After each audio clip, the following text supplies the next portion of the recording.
থেকে 30 বছর আগে স্ত্রীরা এমন ছিল, স্বামীদের চোখে চোখে তাকায় কথা বলতে পারতো না। এখন তো বস ঠিক ঠিক এটা একটা বেঠিক কাজ, জোরে কর ঠিকই না। দেখবেন আল্লাহ নারীদের ভিতরে এমন নারী বের হবে, কথায় কথায় বলবে সব আমার নামে লিখে দাও, মা বাপকে 1 টাকা তুমি দিতে পারবে না। এই জন্য তুল্লিমা লিগাইরিদ দ্বীন, দ্বীন শিখবে, আলেম হবে শুধুমাত্র দুনিয়ার জন্য। বহু আলেমকে আল্লাহ সেদিন মাথা নিচের দিকে দিয়ে দিবে, পা গুলা উপরের দিকে দিয়ে দিবে। বহু আলেম সেদিন আল্লাহর সামনে ধরা পড়ে যাবে। বহু আলেম সেদিন কাহি কাহি করবে, আযাবের সমুদ্রে হাবুডুবু খাবে। আল্লাহ পাক বলবে তোরে মুফাসসির কোরআন বলা হয়েছিল, খতীব বলা হয়েছিল, ইমাম বলা হয়েছিল, সম্মান দেওয়া হয়েছিল, আমি আল্লাহর কাছে তোর জন্য আর কিছু বাকি নাই। সেদিন বহু আলেম ধরা পড়ে যাবে। আজকে যদি বুঝে থাকেন এই মাহফিলে বসে নিয়ত করে ফেলে সন্তানদের যদি আলেম বানান, আল্লাহর জন্য আলেম বানাবে। আলেমরা তো এমন ছিল, ইমাম শাফি রাহিমাহুল্লাহ জগৎ বিখ্যাত আলেম হয়ে মানুষ যখন তরমুজ ফেলে দিতেন খেয়ে, সেই খোসাগুলো তিনি কুড়ায় আনতেন। রাত্রে বেলায় ধুয়ে ধুয়ে ওই খোসা থেকে, তরমুজের ছাল থেকে তুলে তুলে অবশিষ্টাংশ তিনি খেতে খোদা নিবারণ করতেন। ইমাম বুখারী হাদিস দিতে গিয়ে পেশাব বন্ধ হয়ে গেছে, রক্ত আসা শুরু হয়ে গেছে। এর মধ্য দিয়ে জমিনে খিদমত চালু ছিল। তাদের মধ্য দিয়ে দিনকে যিনি বিজয়ী করেছেন তিনি কে? আমি 4 নাম্বার পর্যন্ত আসছি, বাকিগুলাকে আপনারা শুনবেন ইনশাআল্লাহ। 5 নাম্বারটা একটু ভাই থাকতে থাকতে বলি, আতাআর রাজুলু ইমরাতাহু। এমন সময় আসবে স্ত্রীদের কথা স্বামী উঠবে আর বসবে। সারা বাংলাদেশে চললেও এই ডোমার এলাকায় পুরুষেরা স্ত্রীদের কথায় চলে না। ঠিক না বেঠিক? কি ঠিক? চলে না। এবার একটু আপনারা বলেন তো দেখি, আজ থেকে 30 বছর আগে, উনিও তো ওনার জমানায় দেখছে, আজ থেকে 30 বছর আগে স্ত্রীরা এমন ছিল, স্বামীদের চোখে চোখে তাকায় কথা বলতে পারতো না। এখন তো বস ঠিক ঠিক এটা একটা বেঠিক কাজ, জোরে কর ঠিকই না। দেখবেন আল্লাহ নারীদের ভিতরে এমন নারী বের হবে, কথায় কথায় বলবে সব আমার নামে লিখে দাও, মা বাপকে 1 টাকা তুমি দিতে পারবে না। এটা কি ঠিক? এরকম আছে? এরপরে দেখবেন কথায় কথায় বলবে আমি দেখে তোমার ঘর করে খেয়ে গেলাম, ভাত খেলাম, অন্য মহিলা বলে পোলাও খেত। এমন মহিলা সারা বাংলাদেশে থাকলেও তোমারে না। আমার মনে হয় আপনাদের ঘুম ভেঙে গেছে। এরকম মহিলা আছে প্রতিদিন। এটা কয়বার বলে আপনারা? একজনের বছর হুজুর 10 বার, কিন্তু ভাগ্য মানুষের বিয়ে শাদী করে না। এরপরে দেখবেন হান্না সারাদিন কষ্ট করে আসছেন, বসছেন যে একটু 1 গ্লাস পানি দিয়ে তো বউ এমন বিস্কি মারছি যে তোমার পানি খাও। সারাদিন এত কাজ করার পরে আবার ওনার পানি দাও, আবদারের জায়গা পাও না তুমি।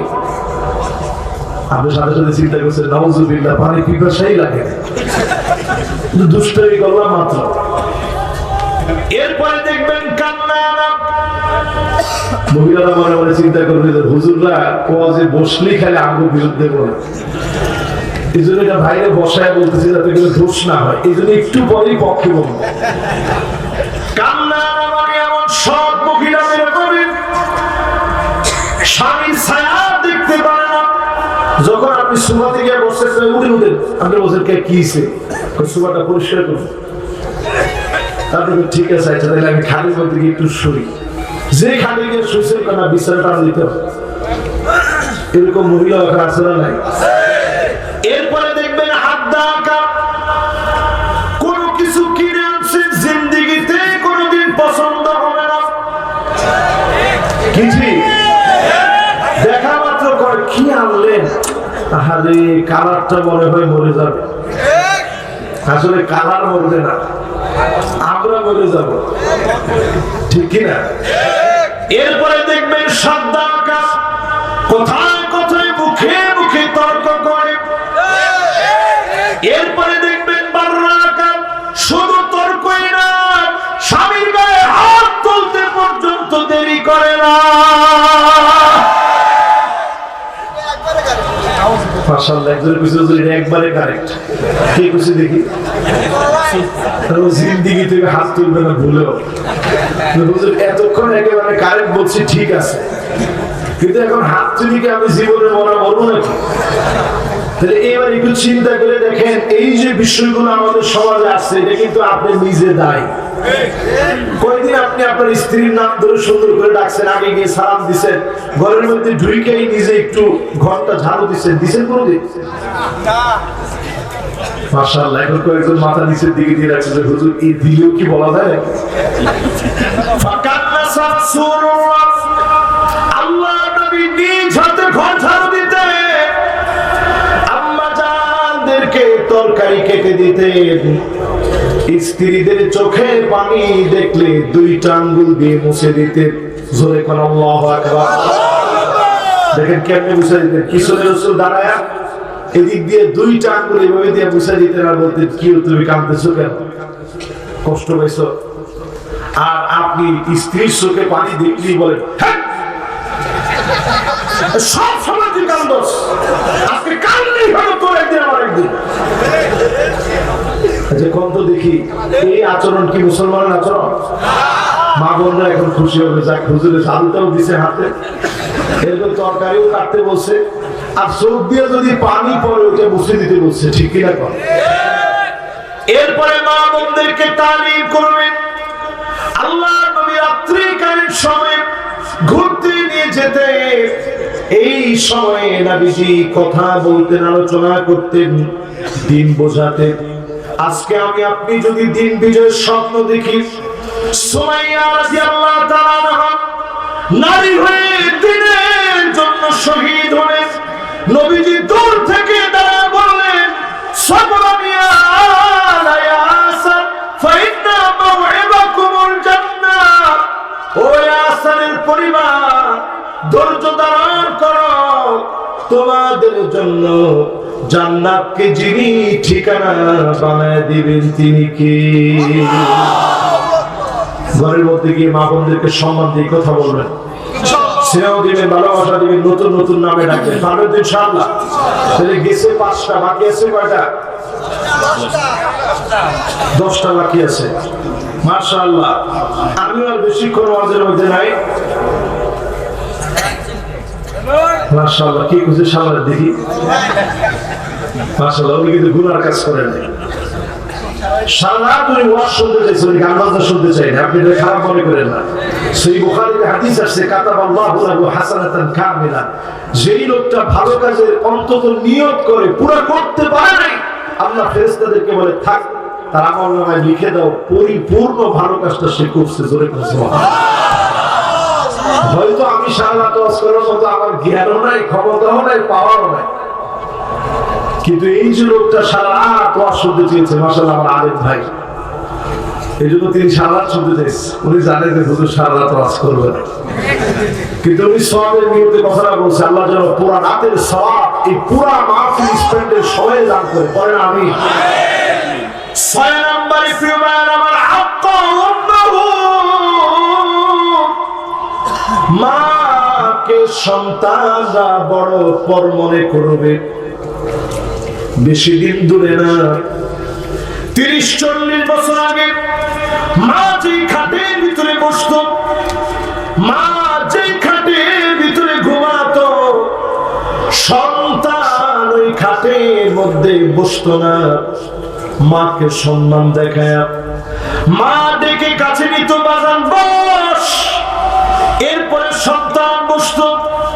আজকে সেই সন্তান আধুনিকতার জোরে এমন ব্যাপার হয়ে গেছে, মাকে ধমক দিয়ে কথা বলে, ধাক্কা মেরে কথা বলে।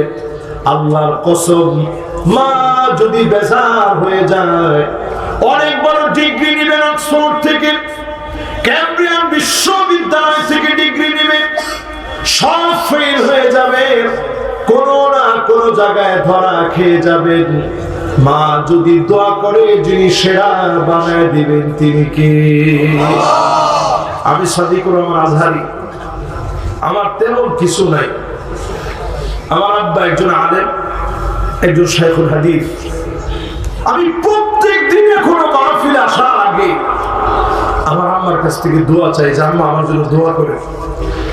জীবনের সব পরীক্ষার আগে আমার মায়ের কাছ থেকে আমি দোয়া চাইতাম যে মা আমার জন্য একটু দোয়া করে। জিন্দেগিতে আমার এমন কোন পরীক্ষা যায় নাই যে পরীক্ষায় আমি মায়ের কাছ থেকে দোয়া চাইনি। মিশন যখন গেছি তখন খুবই বুক ফেটে কান্না আসতো যে আমার মা কত দূরে, কেমনে দোয়া চাই।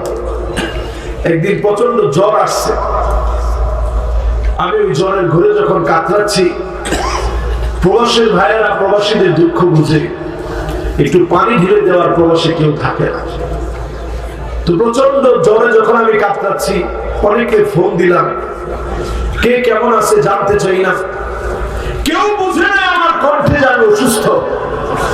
যখনই আমি আমার মায়ের ফোন দিয়েছি, আমার মা ফোনটা ধরেই বলতেছে, বাজার তোর কি জ্বর আসছে?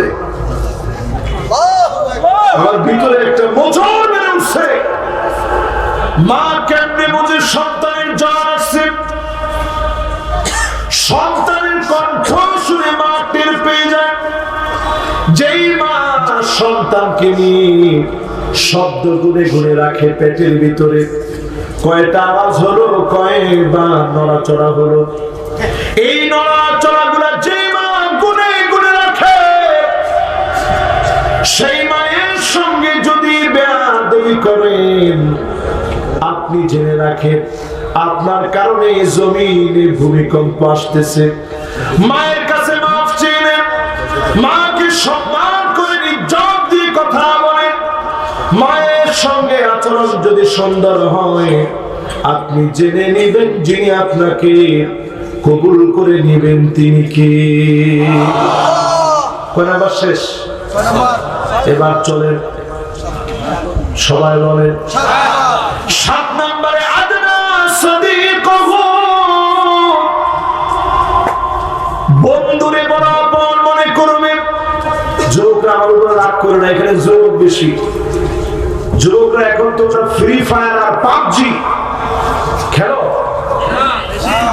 বড় খেলো। টিকটক যুবকদের এখন অ্যাকাউন্ট আছে না নাই?